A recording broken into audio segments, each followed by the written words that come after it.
तक आपने इस वीडियो को लाइक नहीं किया है तो लाइक कर दे और इस चैनल को सब्सक्राइब और फॉलो कर दें। ऐसा कुछ भी लिखवाना कानून का उल्लंघन है। बहुत से लोग तो रोक के बावजूद अपनी गाड़ी के शीशे पर ब्लैक फिल्म, प्रेशर हॉर्न और हूटर तक लगवा लेते हैं। कानून के मुताबिक ऐसी गलती करने पर जेल तक हो सकती है। दोस्तों, गाड़ियों की नंबर प्लेट के लिए सरकार ने नियम बना रखे हैं। नंबर प्लेट का डिजाइन, साइज, कलर सब कुछ तय है। इसके बावजूद कोई नंबर प्लेट पर ही फैंसी लाइंस लिखवा लेते हैं तो कोई अपने सरनेम या पद लिखवाकर रौब दिखाते हैं, लेकिन कानूनी तौर पर यह अपराध की श्रेणी में आता है और पुलिस कार्यवाही कर सकती है। इसके बाद दोस्तों अगली बड़ी खबर, तेजस्वी यादव हाजिर हो। अहमदाबाद कोर्ट ने जारी किया समन, 22 सितंबर को पेशी के लिए बुलाया।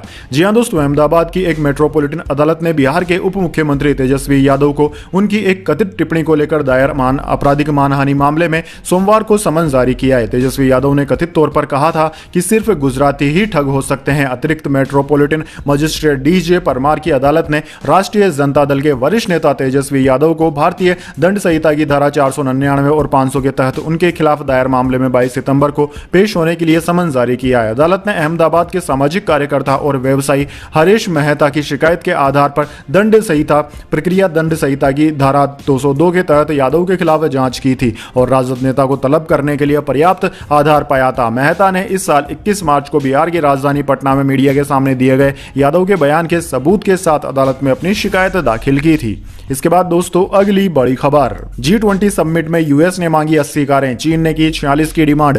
किस देश का काफिला कितना बड़ा है? दरअसल दोस्तों अगले माह सितंबर में G20 देशों का शिखर सम्मेलन होने जा रहा है। G20 देशों के इस शिखर सम्मेलन को लेकर तैयारियां पूरे जोर शोर से चल रही है। 8 से 10 सितंबर तक आयोजित होने वाले इस सम्मेलन को लेकर दिल्ली पुलिस और सभी संबंधित सुरक्षा एजेंसियां फुल प्रूफ सिक्योरिटी इंतजाम भी करने में जुटी हुई है। 7 सितंबर को G20 देशों, यूरोपीय संघ और कई देशों के राष्ट्र अध्यक्ष नई दिल्ली पहुंच रहे हैं। इन सभी का ध्यान रखते हुए ट्रैफिक मूवमेंट को लेकर भी खास इंतजाम किए जा रहे हैं। ऐसे में इन देशों की ओर से अपने वाहनों को नई दिल्ली लाने का प्रस्ताव भी रखा गया है, जिसमें दिल्ली पुलिस ने वाहनों की संख्या में कुछ कटौती करने का अनुरोध भी किया है। इंडियन एक्सप्रेस में प्रकाशित रिपोर्ट के मुताबिक अमेरिका की ओर से 76 से 80 गाड़ियों को लाने का प्रस्ताव रखा गया था। वहीं चीन भी 46 वाहनों को लाने का प्रस्ताव दे चुका है। इसके अलावा दूसरे अन्य देशों की ओर से भी अपने वाहनों को दिल्ली लाने का प्रस्ताव दिया गया है। इसके साथ ही तुर्की, संयुक्त अरब अमीरात, फ्रांस और यूरोपीय संघ भी अपने वाहन यहां लाने का प्रस्ताव दे रहे हैं। ऐसे में इन वाहनों के काफिले की फुल प्रूफ सुरक्षा इंतजाम करने की बड़ी चुनौती भी दिल्ली पुलिस और सुरक्षा एजेंसियों के सामने रहेगी।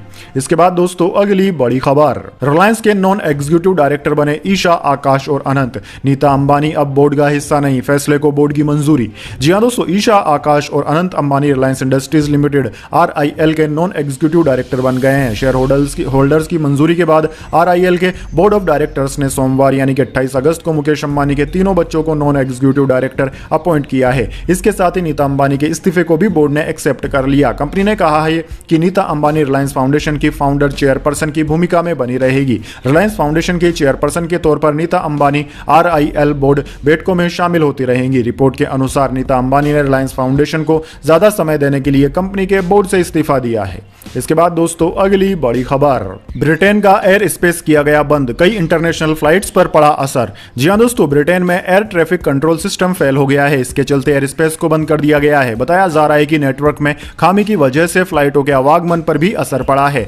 स्कॉटिश एयरलाइन लोंगानेयर ने कहा कि यूके के एयर ट्रैफिक कंट्रोल के कंप्यूटर सिस्टम में नेटवर्क संबंधी खामी पाई गई है। साथ ही अलर्ट जारी किया गया है कि इंटरनेशनल फ्लाइट्स में देरी हो सकती है। एक प्रवक्ता ने कहा है कि हम एक तकनीकी समस्या का सामना कर रहे हैं और सुरक्षा बनाए रखने के लिए ट्रैफिक के आवागमन को रोक दिया गया है। उन्होंने कहा कि इंजीनियर इस टेक्निकल खामी को ढूंढने और उसे ठीक करने के लिए काम कर रहे हैं। मीडिया रिपोर्ट्स के मुताबिक नेशनल एयर ट्रैफिक सर्विसेज ने यात्रियों को होने वाली असुविधा के लिए माफी मांगते हुए कहा है कि हम जल्द से जल्द इसे सुधारने की कोशिश कर रहे हैं। हालांकि NATS की ओर से इस बारे में कोई और जानकारी नहीं दी गई है कि इसका कारण क्या है या इसे ठीक करने में कितना समय लगेगा। इसके बाद दोस्तों अगली बड़ी खबर, सिर्फ बड़ी बड़ी बातें नहीं करते थे नेहरू, बल्कि बड़े फैसले लेते थे, कांग्रेस नेता जयराम रमेश ने कही बात।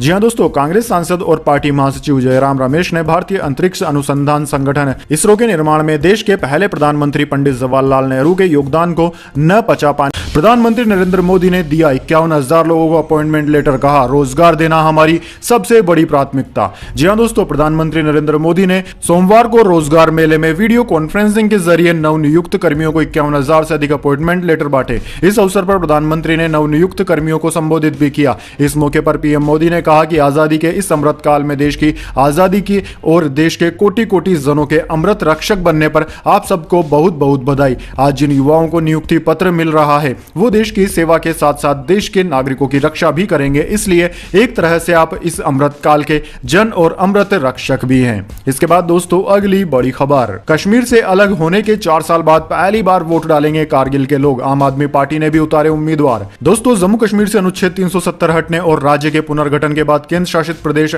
लद्दाख के कारगिल में पहली बार चुनाव हो रहे हैं। लद्दाख ऑटोनोमस हिल डेवलपमेंट काउंसिल के इस चुनाव में कारगिल हिल काउंसिल की 26 सीटों के लिए 10 सितंबर को मतदान होना है। इसके लिए मंच सज चुका है। 26 सीटों से 88 उम्मीदवार मैदान में हैं। हिल काउंसिल की सत्ता के लिए भारतीय जनता पार्टी, बीजेपी, कांग्रेस और नेशनल कॉन्फ्रेंस के बीच त्रिकोणीय मुकाबला है। नेशनल कॉन्फ्रेंस के उम्मीदवार बतौर निर्दलीय चुनाव मैदान में हैं। वहीं दिल्ली और पंजाब की सत्ताधारी आम आदमी पार्टी ने भी 4 सीटों पर अपने उम्मीदवार उतारे हैं। आम आदमी पार्टी से मोहम्मद हुसैन पोयन सीट से चुनाव मैदान में है। इसके बाद दोस्तों अगली बड़ी खबर, फ्रांस के स्कूलों में फुल बुर्के पर बैन लगेगा। फ्रांसीसी शिक्षा मंत्री बोले क्लासरूम में कपड़ों से न हो धर्म की पहचान, मुस्लिम समुदाय हुआ नाराज।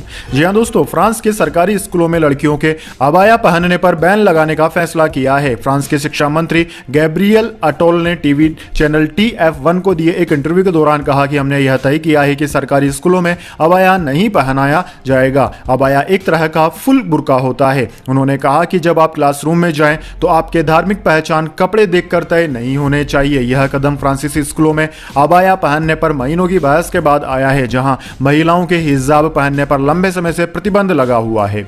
इसके बाद दोस्तों अगली बड़ी खबर, G20 समिट के लिए भारत आएंगे कनाडा के पीएम जस्टिस ट्रूडो, लेकिन इस बात पर जताई नाराजगी। जी हां दोस्तों, कनाडा के प्रधानमंत्री जस्टिस ट्रूडो भारत में होने वाले G20 शिखर सम्मेलन में शामिल होंगे। समिट में शामिल होने की पुष्टि करने के साथ ही उन्होंने यूक्रेन को इसमें शामिल नहीं किए जाने पर निराशा व्यक्त की है। हाल ही में यूक्रेनी राष्ट्रपति वोलोडिमिर जेलेंस्की के साथ टेलीफोन पर बातचीत में ट्रूडो ने यह सुनिश्चित करने का वादा किया कि कीव की चिंताओं पर उचित ध्यान दिया जाए और महत्वपूर्ण वैश्विक आर्थिक मंच से गैर मौजूदगी के बावजूद दुनिया यूक्रेन के साथ खड़ी है। ट्रूडो ने जेलेंस्की से कहा था कि मैं G20 समिट में शामिल होऊंगा, लेकिन मुझे निराशा है कि आपको इसमें शामिल नहीं किया जाएगा, लेकिन हम आपके लिए दृढ़ता से बोलेंगे। हम यह सुनिश्चित करना जारी रखेंगे कि दुनिया आपके साथ खड़ी हो। यूक्रेन भी कनाडा के समान ही है। इसके बाद दोस्तों अगली बड़ी खबर, 2 सितंबर को लॉन्च होगी भारत की पहली स्पेस ऑब्जर्वेटरी। इसरो ने बताया कब उड़ेगा आदित्य L1। जी हां दोस्तों, इसरो 2 सितंबर 2023 की सुबह 11:50 पर आदित्य L1 मिशन लॉन्च करने जा रहा है। यह भारत की पहली अंतरिक्ष आधारित ऑब्जर्वेटरी है। लॉन्चिंग श्रीहरिकोटा के सतीश धवन स्पेस सेंटर से की जाएगी। इस यात्रा के दौरान आदित्य L1 15 लाख किलोमीटर की यात्रा तय करेगा। यह चांद की दूरी से करीब 4 गुना ज्यादा है। लॉन्चिंग के लिए इस्तेमाल किया जा रहा PSLV XL रॉकेट, जिसका नंबर है PSLV C57 है। आदित्य अपनी यात्रा की शुरुआत लोअर अर्थ ऑर्बिट LEO से करेगा। इसके बाद यह धरती की गुरुत्वाकर्षण क्षेत्र यानी कि स्फीयर ऑफ इन्फ्लुएंस से बाहर जाएगा। फिर शुरू होगा क्रूज फेज। दोस्तों यह थोड़ी लंबी चलेगी। इसके बाद इसे हेलो ऑर्बिट में डाला जाएगा, जहां पर L1 पॉइंट होता है। यह पॉइंट सूरज और धरती के बीच में स्थित होता है, लेकिन सूरज से धरती की दूरी की तुलना में मात्र 1% है। इस यात्रा में इसे 127 दिन लगने वाले हैं। दोस्तों सूरज हमारा तारा है, उससे ही हमारे सौरमंडल को ऊर्जा यानी कि एनर्जी मिलती है। इसकी उम्र करीब 450 करोड़ साल मानी जा रही है। धरती से इसकी दूरी करीब 15 करोड़ किलोमीटर है। बिना सौर ऊर्जा के धरती पर जीवन संभव नहीं है। सूरज की ग्रेविटी की वजह से ही इस सौरमंडल में सभी ग्रह टिके हुए हैं, नहीं तो वो कब का सुदूर गहरे अंतरिक्ष में तैर रहे होते, ऐसा खगोल वैज्ञानिक कहते हैं। इसके बाद दोस्तों अगली बड़ी खबर, गाड़ी पर जाति धर्म लिखवाना कानून का उल्लंघन, शीशे पर देवी देवताओं के स्टिकर लगाने पर कटेगा चालान, पुलिस पत्रकार MLA को भी छूट नहीं। जी हां दोस्तों, सड़क पर अपना रोब झाड़ने के लिए कोई अपनी गाड़ी पर विधायक, पत्रकार जैसे शब्द लिखवा लेता है, तो कोई अपना सरनेम और धार्मिक स्टिकर चिपका देता है। उत्तर प्रदेश में पुलिस इन दिनों ऐसी गाड़ियों के खिलाफ अभियान चला रही है। बाइक और कार पर हमारे YouTube चैनल को सब्सक्राइब करें और नई वीडियो की नोटिफिकेशन के लिए बेल आइकॉन को दबाएं।